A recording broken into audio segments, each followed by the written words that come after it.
नमस्कार दोस्तों। डेट है आज की 8 जनवरी 2021 और स्वागत है आपका एडिटोरियल डिस्कशन में। आज 3 इश्यूज हम डिस्कस करेंगे। एक हिंदू का फॉरेस्ट रिस्टोरेशन से संबंधित, इसके अलावा देखो 2 और इश्यूज हम डिस्कस करेंगे।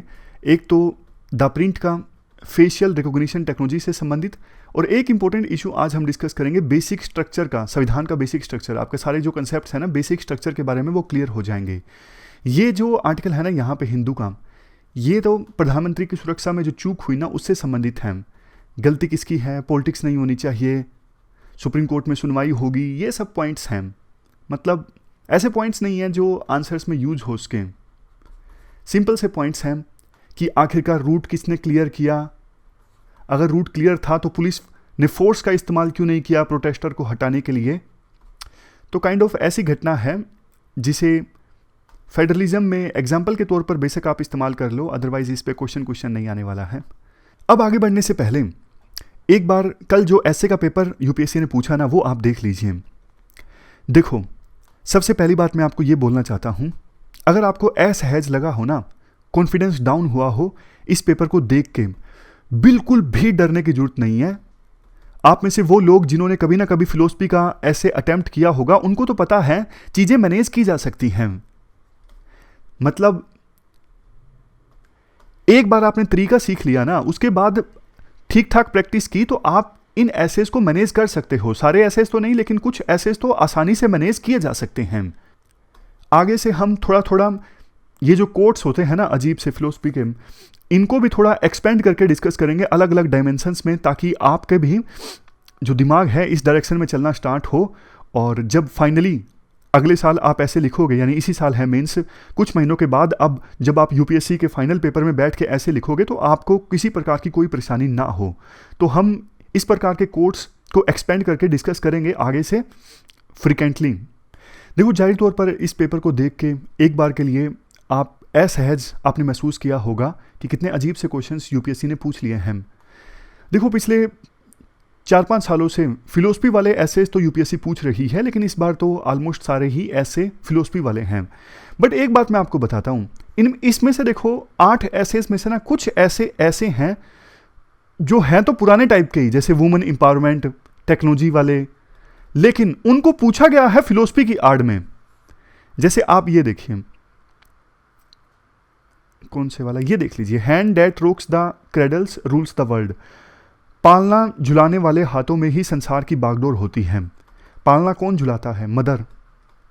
तो ये मदरहुड, वुमेन एम्पावरमेंट, इस इशू से संबंधित आपको लिखना था सिंपल, लेकिन क्वेश्चन डिफिकल्ट पूछ लिया गया है, तो इतना घबराने की जरूरत नहीं है।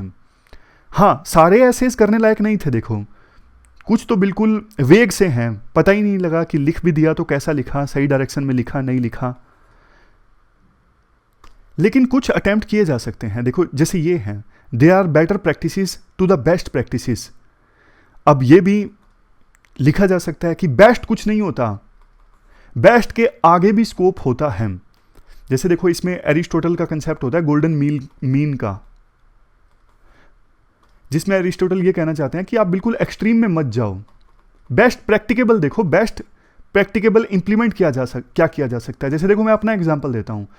देखो, मुझे पर्सनली ऐसा लगता है कि मैं और ज़्यादा एफर्ट्स लगाऊं तो एडिटोरियल डिस्कशन को इंप्रूव किया जा सकता है, लेकिन उसमें फिर 8-9 घंटे लग जाएंगे एक आधे घंटे की वीडियो बनाने में, 40 मिनट की वीडियो बनाने में। आप देखो, अगर एक दिन में मैं 8-9 घंटे लगाऊंगा एक लेक्चर एडिटोरियल का बनाने के लिए, तो क्या ये बेस्ट तो हो जाएगा, लेकिन कितने दिन बेस्ट चलेगा? बेस्ट प्रैक्टिकेबल तो नहीं है ना। बेस्ट प्रैक्टिकेबल ये है कि मैं डेली 4 घंटे लूँ एडिटोरियल की एक वीडियो बनाने में, ये बेस्ट प्रैक्टिकेबल है। तो हमेशा इंप्रूवमेंट का स्कोप रहता है।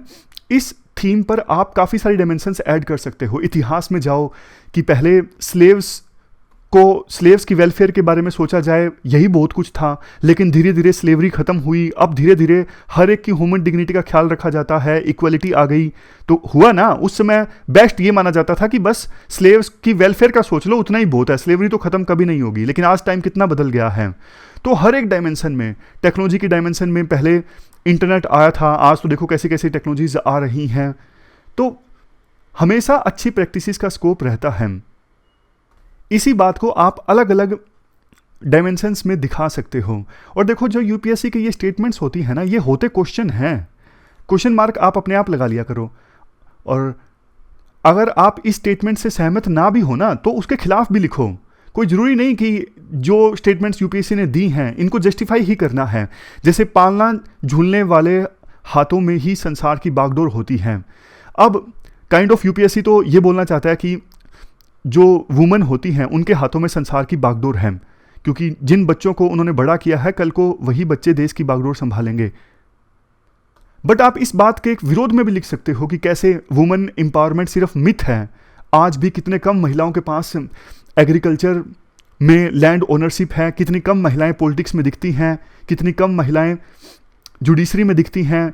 इन सब बातों से आप इस जो ऐसे का टाइटल है ना उसको क्रिटिसाइज भी कर सकते हो। लास्ट में एक बैलेंस सा जो कंक्लूजन आप दे सकते हो। मतलब मेरा कहने का समझ गए ना, जो भी यूपीएससी के ये स्टेटमेंट्स होती है ना, पीछे क्वेश्चन मार्क लगा के आप इस क्वेश्चन का एड्रेस करो। कोई जरूरी नहीं कि आपको यही लाइन जस्टिफाई ही करनी है, इसके विरोध में भी आप लिख सकते हो। उसी प्रकार से देखो पहले पार्ट में भी the process of self discovery has been technological outsourced, इसको आप एक्सपेंड करके लिख सकते हो। सेल्फ डिस्कवरी मतलब अपने आप को जानना, लेकिन आज के समय में इंसान के पास टाइम नहीं है। टेक्नोलॉजी इतनी ज़्यादा हावी हो गई है, इंसान तो एक रोबोट की तरह घूमता रहता है। तो टेक्नोलॉजी के नुकसान के बारे में आप बता सकते हो अलग अलग फील्ड में। उसके बाद हाँ, ये वाला ऐसे भी अच्छा था। Philosophy of wantlessness is utopian while materialism is a chimera. Philosophy of wantlessness मतलब कोई इंसान इच्छा रहित हो सकता है, क्या ये पॉसिबल है? नहीं है। देखो हर एक इंसान की इच्छाएं होती हैं, लेकिन कंट्रोल किया जा सकता है। वाइल मेटेरियलिज्म इज ए कायमरा मतलब भौतिक सुख सुविधाएं ये तो सिर्फ माया है और कुछ नहीं है। मेटेरियलिज्म की कोई लिमिट थोड़ी ना होती है। तो इस लाइन को आप कैसे बैलेंस करोगे? वही बात है, आप बैलेंस इस्टेब्लिश करोगे गांधी का एग्जाम्पल देके। गांधी के जो 7 सिंस हैं उसका एग्जाम्पल आप दे सकते हो। और बहुत से लोग ऐसे हैं जिन्होंने अपनी इच्छाओं को कंट्रोल किया। बुद्धा का एग्जाम्पल आप ले सकते हो। सभी जो इच्छाएं हैं, सभी दुखों का कारण है इच्छाएं। तो कुछ कुछ ऐसे आप मैनेज कर सकते थे अच्छे से, बिल्कुल डरने की जरूरत नहीं है। जैसा मैंने पहले भी आपको कहा, थोड़ा थोड़ा हम आगे से ऐसे ऐसे कोट्स जो हैं उनको एक्सपेंड करके डिस्कस करेंगे, ताकि आप भी थोड़ा माइंड पर स्ट्रेस डालो और जो भी इस प्रकार के कोट हों उनके बारे में सोच को अलग अलग डायमेंशंस में, इससे आपकी डेली बेसिस पे कुछ ना कुछ थोड़ी थोड़ी जो प्रैक्टिस है ना वो होती जाएगी। बिल्कुल डरने की जरूरत नहीं है। चलिए डिस्कशन स्टार्ट करते हैं। First important article forest restoration से संबंधित है। आप जीएस पेपर 3 के इस टॉपिक से आर्टिकल को रिलेट कर सकते हो। क्या कंटेस्ट है? देखो हाल ही में क्लाइमेट चेंज से संबंधित जो कॉन्फ्रेंस आयोजित हुई थी उसमें प्रधानमंत्री मोदी ने इंडिया की तरफ से टारगेट रखा 2070 आते आते इंडिया नेट जीरो टारगेट को अचीव कर लेगा। यानी कि जितना कार्बन इंडिया से एमिट होगा उतना ही कार्बन इंडिया में एब्जॉर्ब भी हो जाएगा। तो रिजल्ट ये निकलेगा नेट कार्बन एमिशन जो होगा वो जीरो होगा। तो ये टारगेट अब इंडिया का है 2070 का। हालांकि देखो पहले इंडिया काफ़ी ना हेजिटेंट था, हिचकिचा रहा था कि हम इस प्रकार के किसी टारगेट को नहीं अपनाएंगे, क्योंकि ऐतिहासिक रूप से वेस्टर्न कंट्रीज जिम्मेदार हैं क्लाइमेट चेंज के लिए, हम जिम्मेदार नहीं हैं। हम तो अभी डेवलप कर रहे हैं, डेवलपिंग स्टेज में हैं। लेकिन काफ़ी प्रेशर आया इंडिया पर और आखिरकार इंडिया ने 2070 का टारगेट ले ही लिया। अब राइटर बोलते हैं देखो इस टारगेट को हमें अचीव करना है ना, तो हमें कार्बन को एब्जॉर्ब करने की ज़्यादा से ज़्यादा व्यवस्था करनी होगी। और फॉरेस्ट जो है ना वो कार्बन को एब्जॉर्ब करने में इंपॉर्टेंट रोल प्ले करते हैं। मतलब कि ज़्यादा से ज़्यादा पेड़ उगाए जाएं कार्बन एमिशंस को एब्जॉर्ब करने के लिए। बट देखो ऑलरेडी हमारे देश में जो फॉरेस्ट है ना वो तो डिग्रेड हो रहा है और बात कर रहे हैं हम और ज़्यादा पेड़ उगाने की। अच्छा, आगे बढ़ने से पहले एक क्वेश्चन मैं आपसे पूछता हूँ। एक तरफ देखो फॉरेस्ट का डिग्रेडेशन और दूसरी तरफ डिफोरेस्टेशन, इन दोनों टर्म्स में क्या डिफरेंस है? Forest degradation and deforestation. Deforestation तो मतलब सिंपल पेड़ों को काटना, पेड़ों को काटा जा रहा है, इसका मतलब है डिफोरेस्टेशन, पेड़ कम हो रहे हैं। दूसरी तरफ डिग्रेडेशन का मतलब ये है फॉरेस्ट जब डिग्रेड होता है ना तो इकोसिस्टम सर्विसेज प्रोवाइड करने की जो फॉरेस्ट की कैपेबिलिटी है ना वो कमज़ोर हो जाती है। अब ऐसा देखो बहुत सारे रीजंस की वजह से होता है, जैसे इंसेक्ट्स ने कोई डिजीज स्प्रेड कर दिया पेड़ों में, जिसकी वजह से पौधे पत्ते उगने बंद हो गए पेड़ों के ऊपर, पेड़ सूख गया आप कह सकते हो। तो ऐसी सिचुएशन में जब पेड़ सूख गया तो कार्बन को एब्जॉर्ब नहीं कर सकेगा ना, तो इकोसिस्टम सर्विसेज नहीं प्रोवाइड कर सकेगा। तो मतलब आप समझ गए डिफोरेस्टेशन एंड फॉरेस्ट डिग्रेडेशन के बीच में क्या डिफरेंस है। राइटर ये बोलते हैं, सरकार बोलती है कि नए पेड़ उगाओ, भैया पहले जो पेड़ हैं आप वही संभाल लो ना। पिछले 6 सालों में 15,000 स्क्वायर किलोमीटर का जो फॉरेस्ट कवर है हमारे देश में इंक्रीज हुआ है। लेकिन स्टेट ऑफ फॉरेस्ट रिपोर्ट 1989 ये कहती है हमारे देश में ओपन फॉरेस्ट कैटेगरी में उस समय फॉरेस्ट आया करता था 2,57,409 स्क्वायर किलोमीटर, यानी टोटल ज्योग्राफिकल एरिया का 7.83%। अब देखो ओपन फॉरेस्ट कैटेगरी का जो फॉरेस्ट है अगर वो इंक्रीज हो गया, इसका मतलब तो फॉरेस्ट की कंडीशन खराब हो रही है ना। हमारे देश में यही हुआ है पिछले 30 सालों में, 1989 से लेकर 2019 तक, यानी 30 सालों में जो ओपन कैटेगरी का फॉरेस्ट है ना वो इंक्रीज होके हो गया है 3,04,499 स्क्वायर किलोमीटर, यानी टोटल जो ज्योग्राफिकल एरिया है ना उसका 9.26%।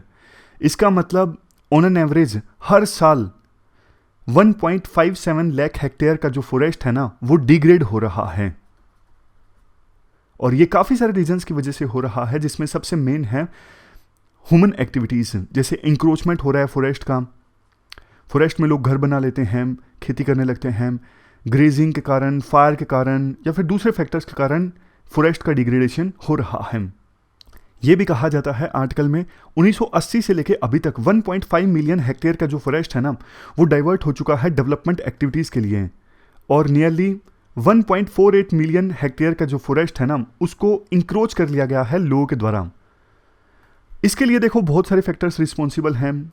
लोग इंक्रोचमेंट क्यों करते हैं फॉरेस्ट का, फॉरेस्ट की ज़मीन का इस्तेमाल क्यों करते हैं, गरीबी आप कह सकते हो, हमारे देश में गरीबी काफ़ी ज़्यादा है, तो उन्हें लगता है फॉरेस्ट रिसोर्सेज की सहायता से अपनी जीवन याचिका चलाई जा सकती है। अब देखो आप ध्यान से सुनिएगा, चूंकि राइटर कहते हैं ह्यूमन एक्टिविटीज़ के कारण फॉरेस्ट का डिग्रेडेशन हो रहा है बड़े स्केल पर, तो इस वजह से अगर आपको फॉरेस्ट को रिस्टोर करना है ना तो आपको लोकल कम्युनिटीज का पार्टिसिपेशन सुनिश्चित करना होगा। मतलब ह्यूमन एक्टिविटीज के कारण अगर फॉरेस्ट डिग्रेड हो रहा है तो उन्हीं की सहायता आप लीजिए फॉरेस्ट रिस्टोरेशन में। राइटर कहते हैं जब देखो 1988 में नेशनल फॉरेस्ट पॉलिसी आई ना तो उसमें कंसेप्ट था जॉइंट फॉरेस्ट मैनेजमेंट का। जॉइंट फॉरेस्ट मैनेजमेंट में स्टेट और फॉरेस्ट के आसपास जो कम्युनिटीज रहती हैं ना वो मिल के काम करती हैं फॉरेस्ट को कंजर्व करने के लिए। मतलब कि लोकल कम्युनिटीज और सरकार के बीच पार्टनरशिप का कंसेप्ट इमर्ज होकर आया था in joint forest management committees में। बाद में एक और कंसेप्ट निकल के आया फॉरेस्ट डेवलपमेंट एजेंसीज।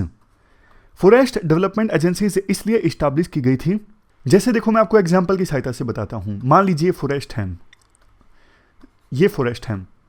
अब देखो इस फॉरेस्ट में ना कोई एनजीओ है वो भी काम करना चाहता है फॉरेस्ट रिस्टोरेशन की तरफ, कोई कॉर्पोरेट ग्रुप भी काम करना चाहता है, टाटा जैसे ग्रुप है। उसके बाद लोकल कमेटी के लोग हैं वो भी फॉरेस्ट रिजर्वेशन की तरफ काम करना चाहते हैं। अब ये सारे अलग अलग ऐसे काम करेंगे तो ज़्यादा अच्छा आउटकम नहीं आएगा, लेकिन मान लीजिए इन सभी प्रयासों को कंसोलिडेट कर दिया जाए और जो पैसा देना चाहता है तो फिर अच्छे से इस पूरे फॉरेस्ट एरियाज में उस पैसे की सहायता से फॉरेस्ट को रिजर्व किया जा सकता है।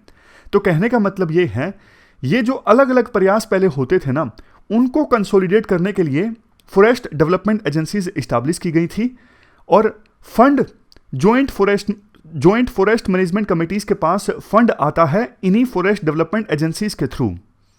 तो जब देखो ये कंसेप्ट आया ना जॉइंट फॉरेस्ट मैनेजमेंट का, आज के समय में स्टेटस ये है पूरे देश में 1,18,000 जॉइंट फॉरेस्ट मैनेजमेंट कमेटीज हैं जो कि 25 मिलियन हेक्टेयर फॉरेस्ट एरिया को कवर कर रही हैं। ज़्यादातर ये जॉइंट फॉरेस्ट मैनेजमेंट कमेटीज है ना ये उन प्रोजेक्ट्स को मैनेज कर रही हैं जो कि चलाए जा रहे हैं एक्सटर्नल एजेंसीज की मदद से, जैसे World Bank, Overseas Economic Cooperation Fund, Department for International Development, United Kingdom और यूरोपियन यूनियन। इन एक्सटर्नल एजेंसीज की सहायता से जो प्रोजेक्ट्स चलाए जा रहे हैं फॉरेस्ट को रिस्टोरेशन करने में, उनकी मैनेजमेंट, उनकी देखरेख की जा रही है इन जॉइंट मैनेजमेंट कमेटीज के द्वारा। उसी प्रकार से देखो national parks, sanctuaries, tiger reserves, इनको मैनेज करने के लिए भी जॉइंट मैनेजमेंट का कंसेप्ट निकल के आया, जो कि दिखता है इको डेवलपमेंट कमेटीज में। इको डेवलपमेंट कमेटीज में भी तो सरकार जो है लोकल कम्युनिटी के साथ मिल के काम करती है ना, national parks, tiger reserve, sanctuaries, इनके आसपास के एरियाज को कंजर्व करने के लिए। तो ये कंसेप्ट भी इफेक्टिव था इको डेवलपमेंट कमेटीज का भी। अब देखो दोनों एग्जांपल्स की सहायता से ना राइटर ये साबित करने की कोशिश कर रहे हैं कि जब लोकल कम्युनिटी के साथ मिलकर सरकार काम करती है ना, तो ज़्यादा अच्छे ढंग से फॉरेस्ट को मैनेज किया जा सकता है।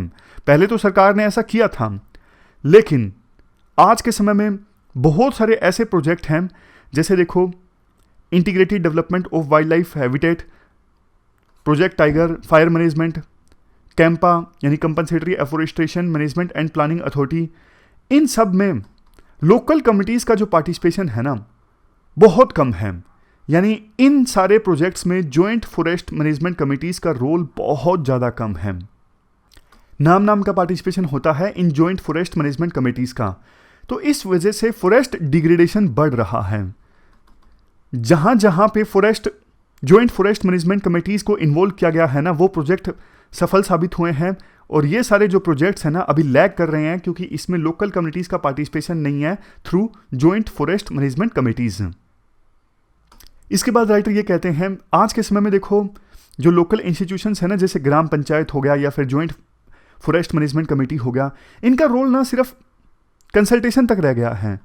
पहले ये मिलके प्लानिंग भी करते थे और इम्प्लीमेंटेशन भी करते थे, लेकिन आज के समय में बस फॉर्मेलिटी रह गई है कि इनसे थोड़ा बहुत फॉर्मेलिटी कर ली जाती है, पूछ लिया जाता है, कई बार तो पूछा भी नहीं जाता है। अदरवाइज प्लानिंग कैसे फॉरेस्ट को रिस्टोर किया जाए, वो उन सब चीज़ों में इनको इन्वॉल्व नहीं किया जाता। इसकी वजह से ना फॉरेस्ट डिपार्टमेंट और लोकल कमिटीज़ के बीच में टकराव काफ़ी देखने को मिलता है, क्योंकि फॉरेस्ट डिपार्टमेंट काफ़ी बार ऐसे डिसीजंस ले लेती हैं जो कि लोकल कम्युनिटीज़ के इंटरेस्ट के अगेंस्ट होते हैं। अब इस आर्टिकल में देखो लास्ट में 3 बातें आती हैं, लास्ट में 3 सजेशंस राइटर देते हैं। सबसे पहला सजेशन, आप लोकल कम्युनिटीज़ को इंसेंटिवाइज करो, उनको शामिल करो प्लानिंग में, इम्प्लीमेंटेशन में, तो फिर ज़्यादा बेहतर ढंग से फॉरेस्ट को रिस्टोर किया जा सकता है।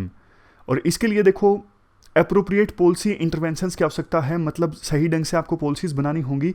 जैसे तेलंगाना ने हाल ही में पंचायत एंड म्यूनसिपल एक्ट्स को अमेंड किया इन्वायरमेंटल कंसर्न्स को एड्रेस करने के लिए, और अलग से एक फंड बनाया, ग्रीन फंड, या फिर यूँ कहें तेलंगाना हरिता निधि।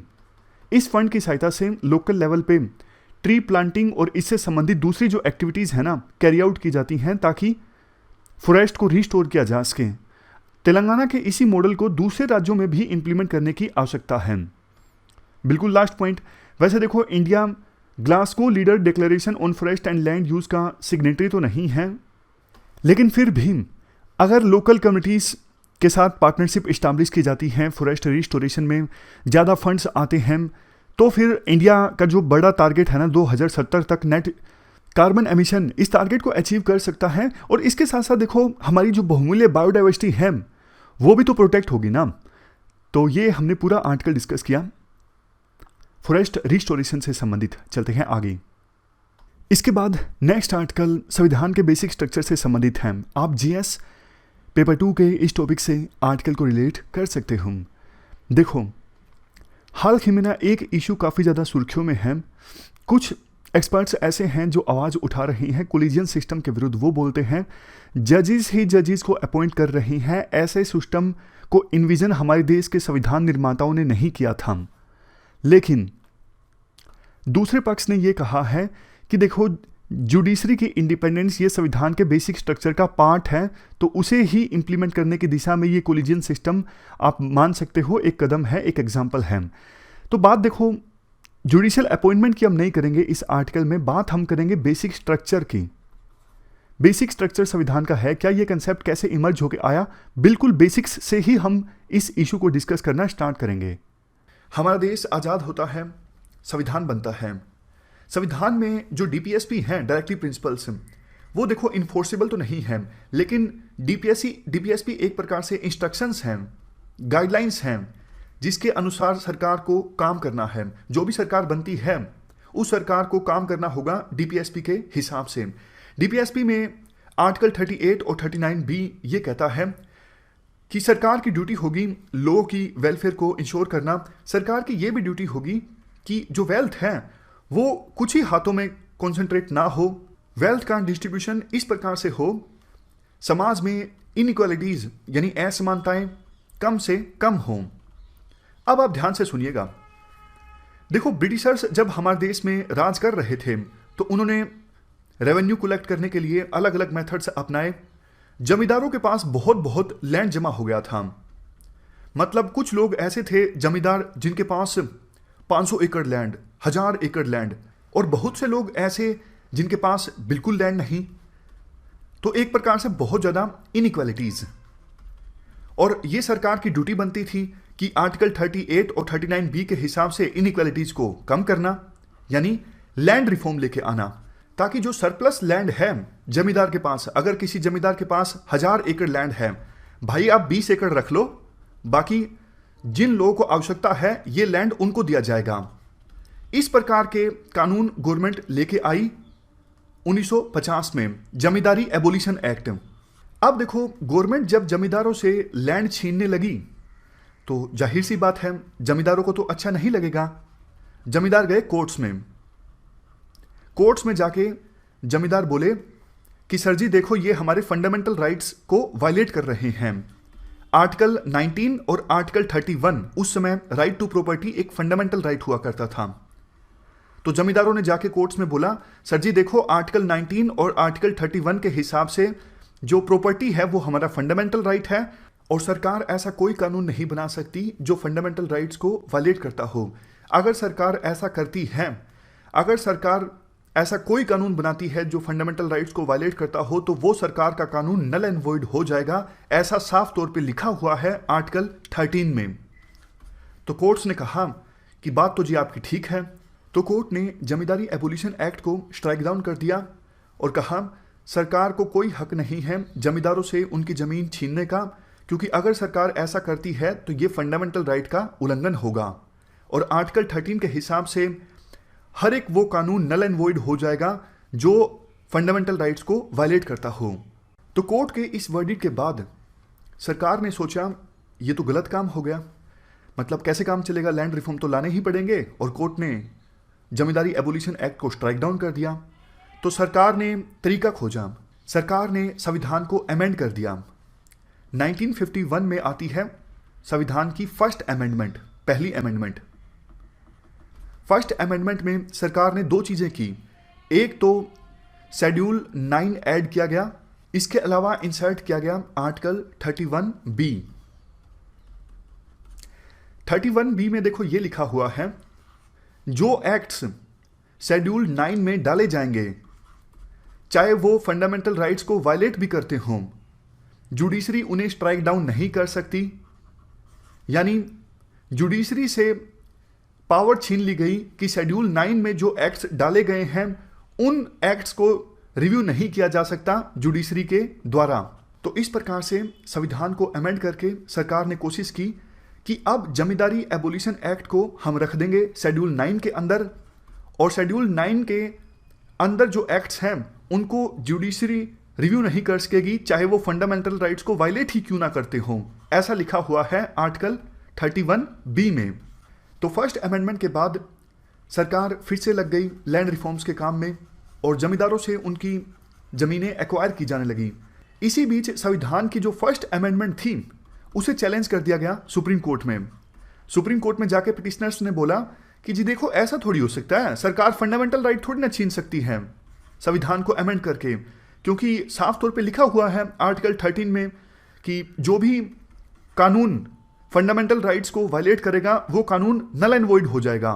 तो पिटिशनर्स ने सुप्रीम कोर्ट से गुहार लगाई कि आप फर्स्ट अमेंडमेंट को नल एंड वॉइड कर दीजिए, क्योंकि इससे फंडामेंटल राइट्स का वायलेशन होता है आर्टिकल 13 के हिसाब से। तो इस प्रकार के मेनली उस समय दो केसेस सामने आए। एक तो देखो 1952 का, नोट डाउन आप कर सकते हो, 1952 का केस है शंकरी प्रसाद सिंह देव वर्सेस यूनियन ऑफ इंडिया। फिर से बोलता हूं, 1952 का केस है शंकरी प्रसाद सिंह देव वर्सेस यूनियन ऑफ इंडिया। और 1955 का केस है Sajjan Singh versus state of Rajasthan 1955। Sajjan Singh versus state of Rajasthan 1955 का केस।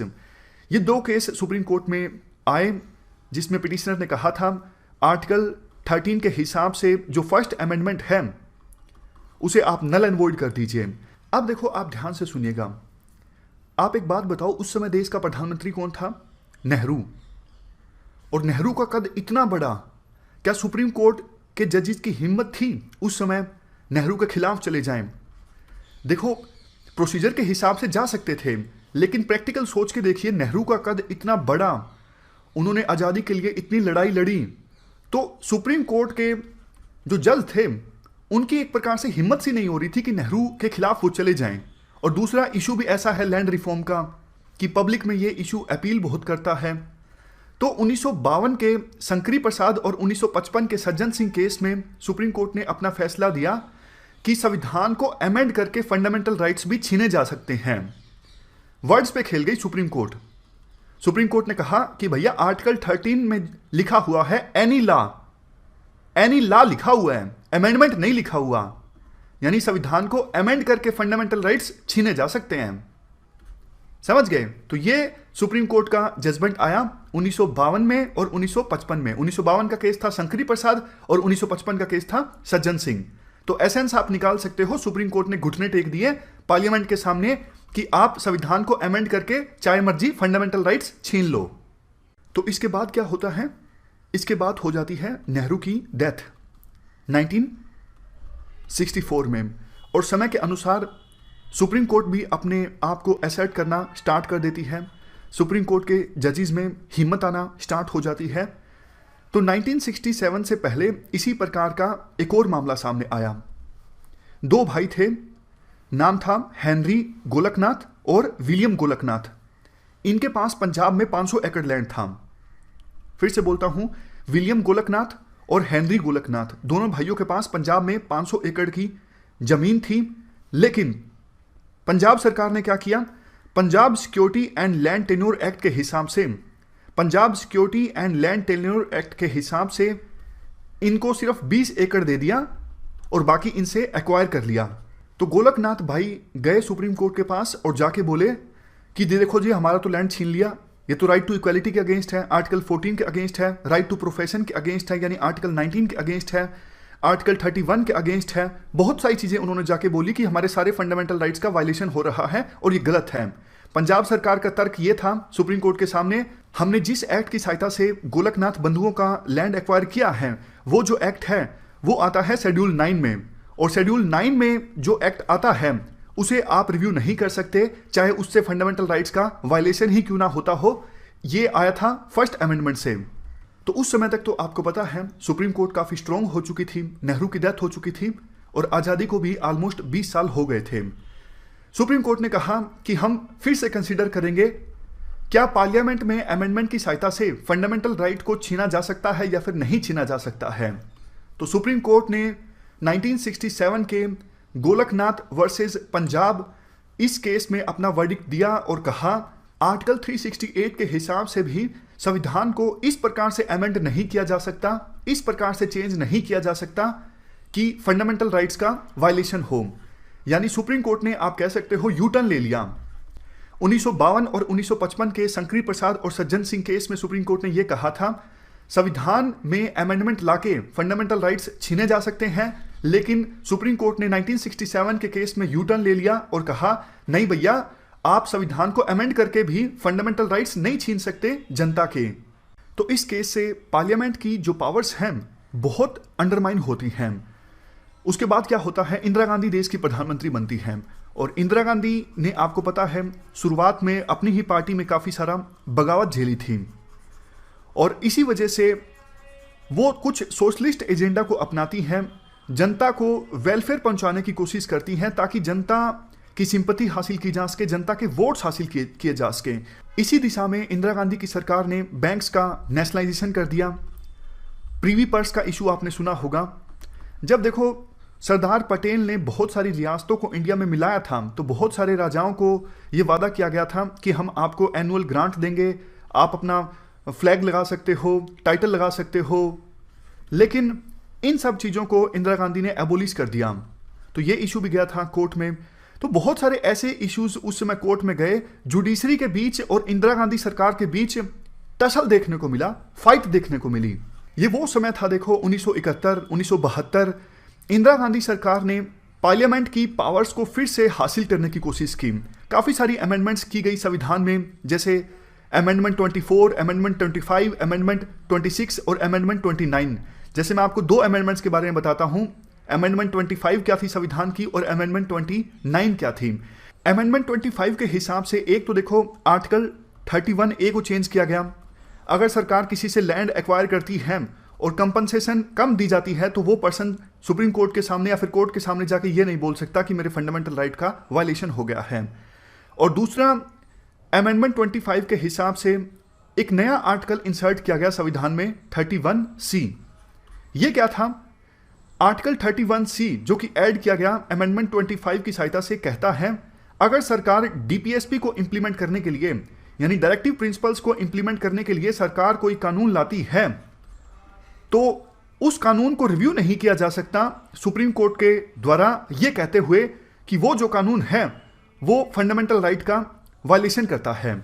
समझ गए? फिर से बोलता हूं, अमेंडमेंट 25 की सहायता से आर्टिकल 31C ऐड किया गया। आर्टिकल 31C में कहा गया है सरकार अगर डीपीएसपी को इंप्लीमेंट करने के लिए कोई कानून लेके आती है तो उस कानून को रिव्यू नहीं किया जा सकता, ये कहते हुए कि ये जो कानून है वो फंडामेंटल राइट को वायलेट करता है। इसके अलावा अमेंडमेंट 29 क्या है? अमेंडमेंट 29 में क्या किया गया? केरल के दो एक्ट्स, केरल के लैंड रिफॉर्म संबंधी दो एक्ट्स, उनको डाल दिया गया शेड्यूल 9 में, यह इंश्योर करने के लिए कि जुडिशरी केरल के लैंड रिफॉर्म संबंधित उन दो एक्ट्स को रिव्यू ना करें।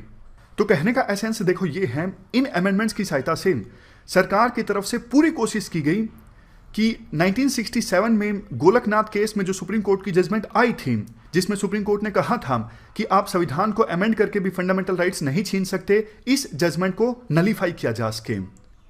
लेकिन अब देखने लायक चीज ये है, इन अमेंडमेंट्स के बाद सुप्रीम कोर्ट का क्या रिएक्शन होता है। यानी मामले का अब पटापेक्स होने वाला है, मामला बिल्कुल कंक्लूजन तक पहुंचने वाला है।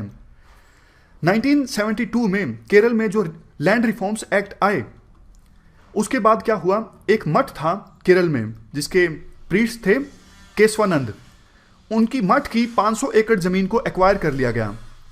तो केशवानंद गए सुप्रीम कोर्ट में और सेम बात जाके बोली कि देखो जी मेरे फंडामेंटल राइट्स का हनन हुआ है। तो सुप्रीम कोर्ट ने 1973 में अपनी जजमेंट दी, जिसे कहा जाता है केशवानंद भारती जजमेंट, और यही इसी जजमेंट से निकल के आया बेसिक स्ट्रक्चर का कंसेप्ट। इस जजमेंट में सुप्रीम कोर्ट ने कहा, 7-6 से ये जजमेंट आई थी, 13 जजेस की बेंच बैठी थी और 7-6 से ये जजमेंट आई थी। सुप्रीम कोर्ट ने इस केस में कहा कि पार्लियामेंट के पास पूरी आज़ादी है, वो संविधान को अमेंड कर सकती है, लेकिन संविधान का जो बेसिक स्ट्रक्चर है वो वायलेट नहीं होना चाहिए। फिर से बोलता हूं, सुप्रीम कोर्ट ने 1973 की अपनी केशवानंद भारती केस की जजमेंट में कहा कि पार्लियामेंट के पास पूरी आज़ादी है कि वो संविधान को अमेंड कर सकती है, लेकिन अमेंडमेंट से संविधान का बेसिक स्ट्रक्चर वायलेट नहीं होना चाहिए। और ये कौन डिसाइड करेगा कि संविधान के बेसिक स्ट्रक्चर में क्या आता है क्या नहीं आता है, यह भी डिसाइड किया जाएगा सुप्रीम कोर्ट के द्वारा। इसी जजमेंट में जो चीफ जस्टिस थे, चीफ जस्टिस सिकरी, उन्होंने काफ़ी सारे फीचर्स बताए और कहा कि ये जो फीचर्स हैं वो संविधान के बेसिक स्ट्रक्चर का पार्ट हैं, जैसे supremacy of constitution, Republican democratic form of government, secular character of constitution, separation of powers between legislature, executive and judiciary, federal character of constitution.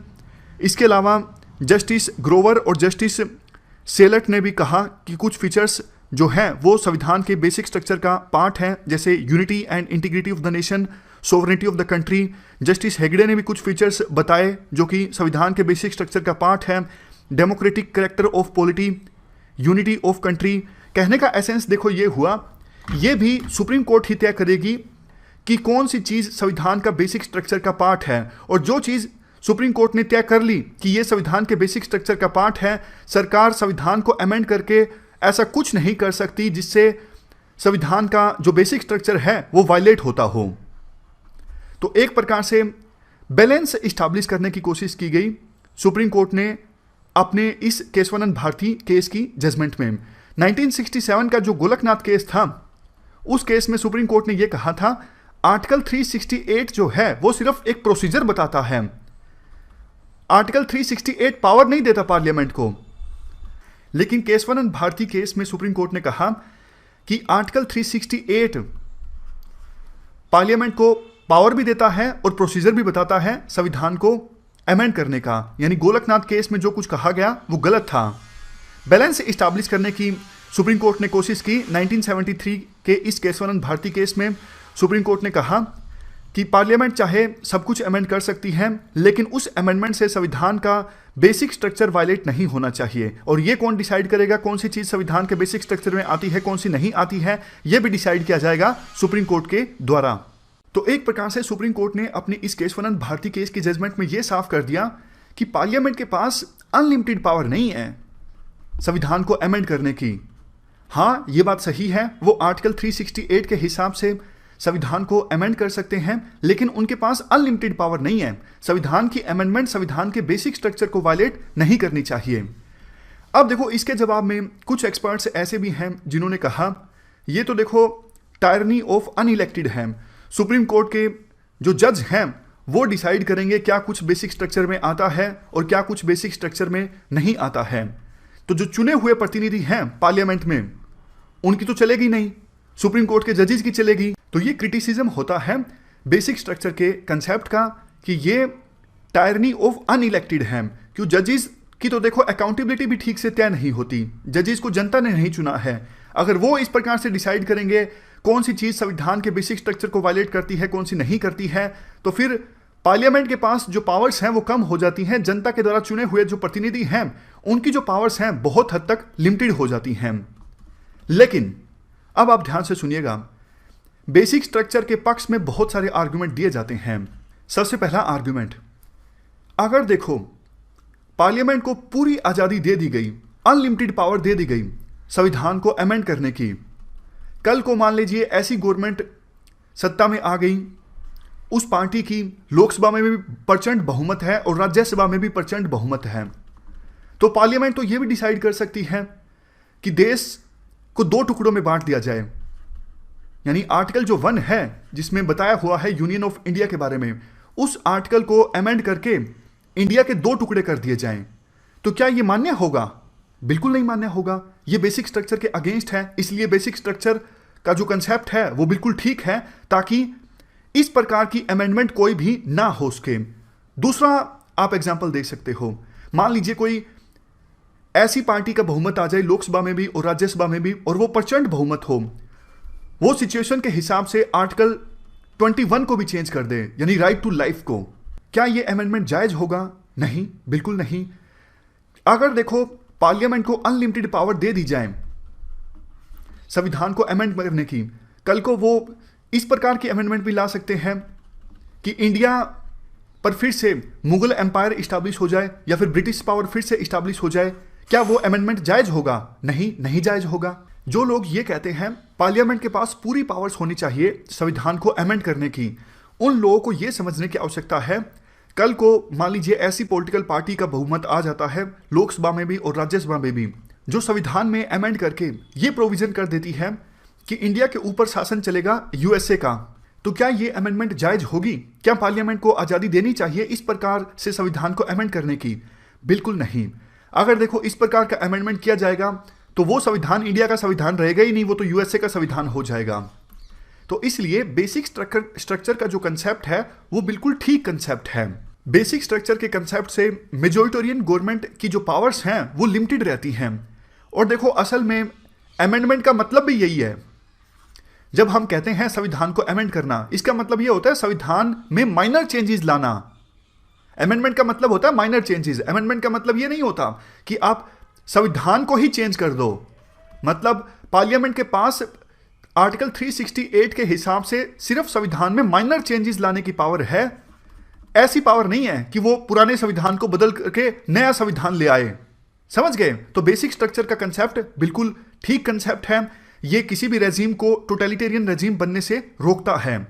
तो ये हमने पूरा आर्टिकल डिस्कस किया काफी ज्यादा डिटेल से बेसिक स्ट्रक्चर के बारे में। चलते हैं आगे। इसके बाद next article facial recognition tag से संबंधित है। आप जीएस पेपर 3 के इस टॉपिक से आर्टिकल को रिलेट कर सकते हो। जैसे देखो नाम से ही पता है, कोई लंबा चौड़ा कंसेप्ट तो है नहीं। फेशियल रिकॉग्निशन टैग, मान लीजिए दिल्ली में सीसीटीवी कैमरास लगे हुए हैं, आपको पता है जगह जगह पे। वो सारा डेटा एक जगह पे कॉन्सेंट्रेट होता है, एक ही जगह पे उन सारा डेटा का सर्वर है। अब कोई क्राइम घटित होता है सीपी के पास, कनॉट प्लेस के पास, तो वहां से ना एक सही तस्वीर मिल जाती है आरोपी की पुलिस को। तो पुलिस ना उस तस्वीर को सर्च करती है सीसीटीवी कैमरास का जो डेटाबेस है ना दिल्ली पुलिस के पास, उस डेटाबेस में सर्च करती है।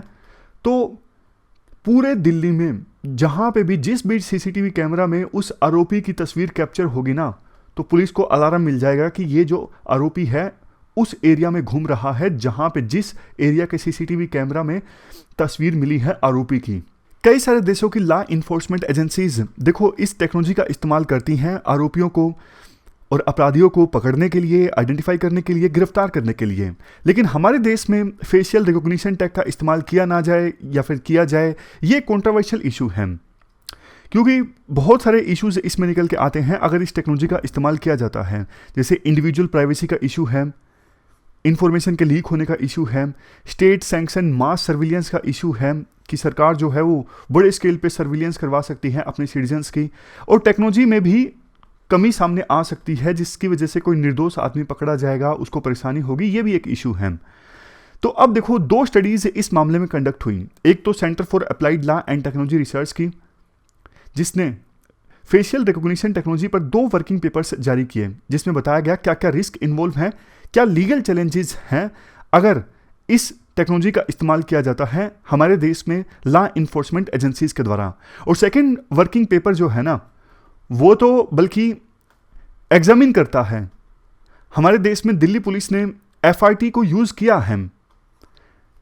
दिल्ली पुलिस के पास जो सीसीटीवी कैमरास का नेटवर्क है ना, उसके डेटाबेस के थ्रू अपराधियों को आइडेंटिफाई करने की, लोकेट करने की कोशिश दिल्ली पुलिस के द्वारा की गई है इस फेशियल रिकॉग्निशन टेक्नोलॉजी की सहायता से।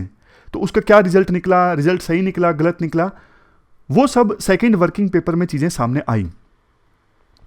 तो देखो सबसे पहली चीज तो ये है, सरकार के पास देखो इतनी कैपेबिलिटी नहीं है इस प्रकार की फेशियल रिकॉग्निशन टेक्नोलॉजी को डेवलप करने की, ना ही सरकार के पास ये टेक्नोलॉजी है।